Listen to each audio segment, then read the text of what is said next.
এটা হিমালয়ের মতো দৃঢ়, ক্রিস্টালের মতো স্বচ্ছ। এই এভিডেন্স নিয়ে যেমন লার্নেড অ্যাটর্নি জেনারেল বলেছেন যে দুনিয়ার যে কোনো আদালতে যদি আপনি এই এভিডেন্সগুলো তুলে ধরেন তাহলে এই অপরাধীদের অপরাধ সুস্পষ্টভাবে প্রমাণিত হবে।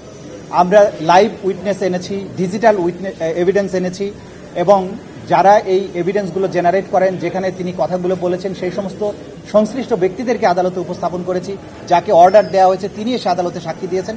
সুতরাং এই এভিডেন্সগুলোকে অকাট্যভাবে যেহেতু প্রমাণ হয়েছে, এগুলো কাট করার মতো কোনো শক্তি ডিফেন্সে ছিল না, এটা আমরা বলেছি। সে কারণে এই অপরাধ সন্দেহের ঊর্ধ্বে প্রমাণিত হয়েছে, সেটা আমরা বলেছি। ফাইনালি আমরা যেটা বলেছি যে এইখানে যারা আসামি, ফাইনাল রায় দেওয়ার সময়ে তাদের আচরণটাকে মিটিগেটিং ফ্যাক্টর হিসাবে বিবেচনা করা হয়, যে অপরাধ করার পরেও তার পরবর্তী আচরণটা ভালো ছিল, তাকে শাস্তি কম দেওয়া যেতে পারে।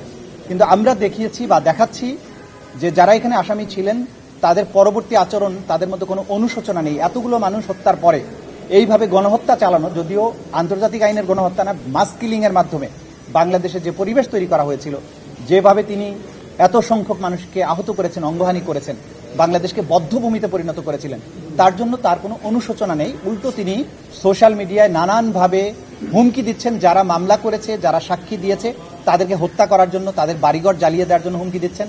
সর্বশেষে কদিন আগে তিনি চেষ্টা করছেন বাংলাদেশে একটা গৃহযুদ্ধ লাগানোর জন্য।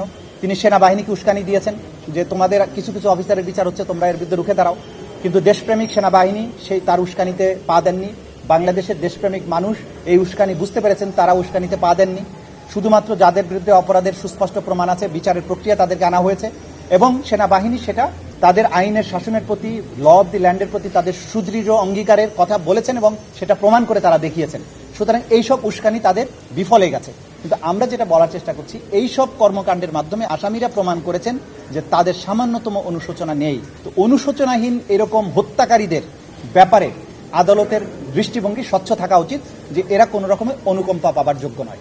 এটা আমাদের সর্বশেষ সাবমিশন ছিল। এবং আমি বলেছি এই অপরাধের বিচার হচ্ছে এজন্য যে নেভার অ্যাগেইন বাংলাদেশে কখনো আর এরকম দিন যেন ফিরে না আসে, এইভাবে শিশুদেরকে রাজপথে জীবন দিতে না হয়, এইভাবে ভয় এবং আতঙ্কের দিন বাংলাদেশে কখনো ফিরে না আসে। তারিখটা একটু বলে দিবেন। আদালত আগামী 13ই নভেম্বর তারিখ নির্ধারণ করেছেন। ওই দিন তিনি ঘোষণা করবেন কবে রায়টা প্রোনাউন্স করবেন। 13 তারিখে তিনি একটা সংক্ষিপ্ত তারিখ দিয়ে সেই দিন তিনি রায়টা ঘোষণা করবেন। 13 তারিখে for declaration of pronouncement of the date of judgement, এই জন্য ফিক্স করা হয়।